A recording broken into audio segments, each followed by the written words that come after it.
Even if you're a complete beginner in trading, you must have come across the term scalping at some point. The main goal of scalping is to make a profit through buying or selling an asset for a very short period of time and closing it for a small profit. However, you should be aware that this trading style will demand a certain amount of time and concentration, and if you aren't able to dedicate a few hours a day to this, then this 1-minute scalping strategy might not be the best fit for you. Now, for this strategy, we'll rely on exponential moving averages.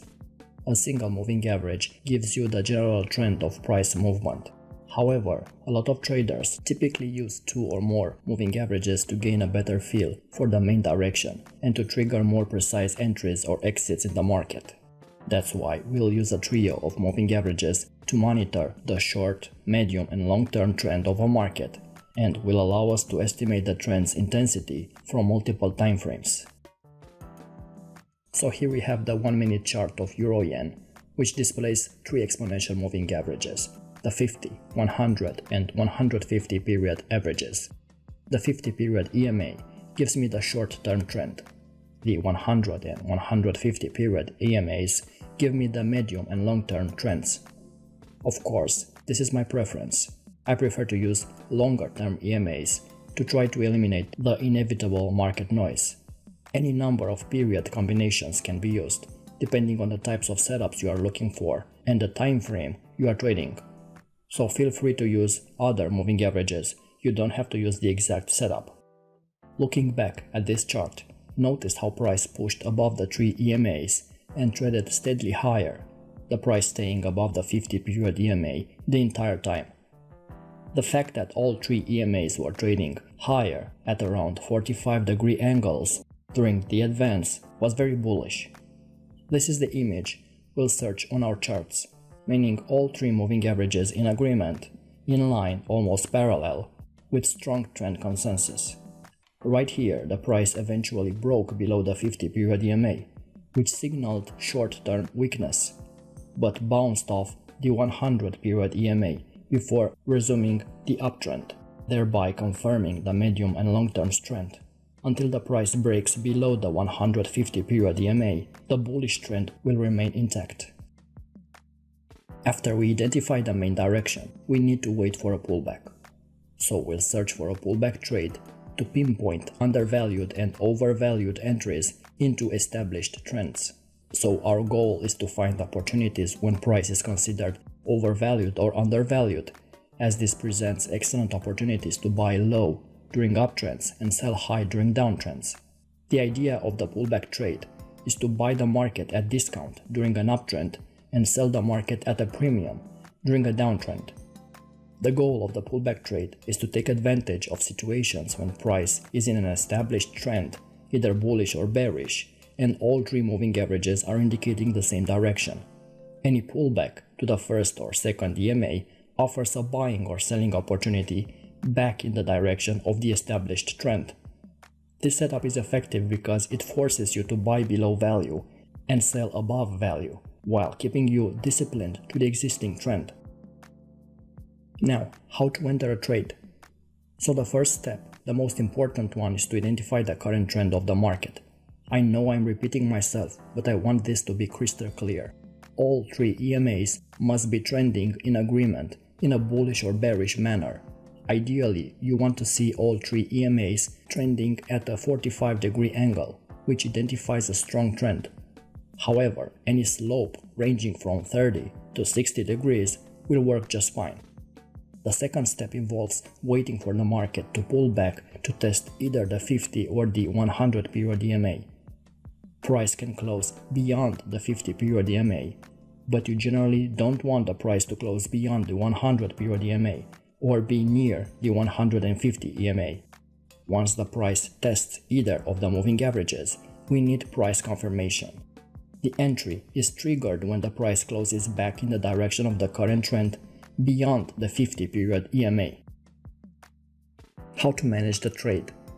There are many exit tactics that can be used for the pullback trade.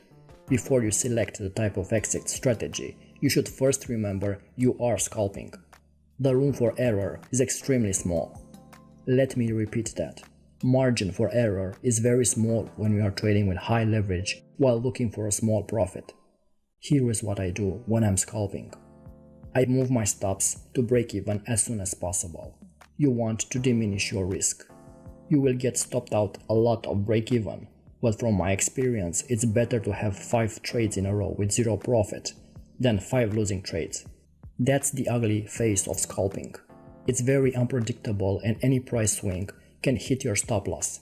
That's why I look to play the break-even trade when I'm 5 or 6 pips in profit. You will be frustrated when you have 5 pips in profit, move your stop to break-even, and the market will hit your stop loss and will continue in your initial direction. It will happen, but this will protect you in the long run. If you have a bigger risk aversion, here are other tactics you could use. A traditional trading profit stop, a fixed profit target, or exit at the near support and resistance levels, or at the Fib extensions if you trade with Fibonacci numbers. This chart illustrates a perfect example of choosing a currency pair during an established trend. Notice that all 3 EMAs are trending lower at 45-degree angles, which is important because this is a measurement of trend intensity. Trading in a direction of an established trend increases your chances for a profitable outcome. Now that direction has been established, we look for price to break above the 50-period EMA in order to set the stage for a sell scenario. Once price dips above the first EMA, we look for price to close back below the 50-period average in order to trigger a short position, which occurred several times in this chart. Also, remember that you can use any period moving average you like to manage your trades. You could backtest different settings and adapt the period of the EMAs to fit your style. Once in a trade, I immediately set my stop loss below the low of the pullback I am trading. Therefore, your stop loss would be beneath the low of the bar that tested the 100 or the 50-period EMA. Here are other examples of scalping trades on EuroJPY, DAX index and Dow Jones index, my favorite instruments to scalp.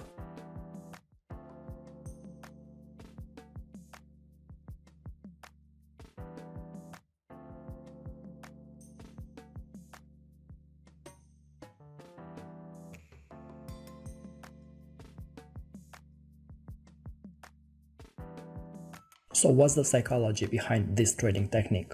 We try to take advantage of novice traders shorting the market below 50 EMA. Think about it, we are practically waiting for the price to close below the 50 EMA. But other traders, when they see the price closing below the 50 EMA, they immediately short the market. They don't care about the general trend. They see the price below the 50 EMA and enter short.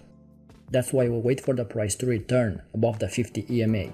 We want to have trapped traders below us to fuel our long positions. Where are the stops of the traders shorting below the 50 EMA? You guessed it, above the 50 EMA. When the price returns above the moving average, our scalping trade gets an extra boost from the stops of trapped traders. Here are some important observations. Scalping can easily turn to gambling. Excited traders on a winning streak will abandon their own rules in pursuit of fast money. If this happens once, it can easily happen again. Being impulsive is one of the most undesirable traits for Forex scalping. That's why try to improve your discipline and self-control before attempting scalping. Second, scalping is one of those trading methods that are often performed with bad risk-reward ratio. A trader will often risk 100 pips just for the possibility of gaining 1 or 2. Market provides plenty of opportunities to enter high probability setups that you can make this reward sustainable. Unfortunately, this trading style also means that days and weeks of profits can be wiped out with relative ease. Few bad trades in a row can therefore produce substantial losses. That's why when I'm scalping, I'm not risking more than 0.5 of my total balance. Not 5%. 0.5. So if you have $5,000 in a trading account, for example, if you scalp, risk at most $25 per trade. My third recommendation is to lower your lot sizes. Small lots help you keep losses down until your trading improves. The smaller the Forex lot size, the lower the risk. Also, don't neglect the trading costs. Scalping requires frequent trading almost by definition. Frequent trading also means frequent and substantial position entry costs. Small difference in spread between a great broker and a good broker may be the difference between a consistently winning strategy and a consistently losing setup. If you found value, consider subscribing to our channel and hit the bell icon so you don't miss out when we upload new videos. And also don't forget to leave us a like to show your support. Until next time.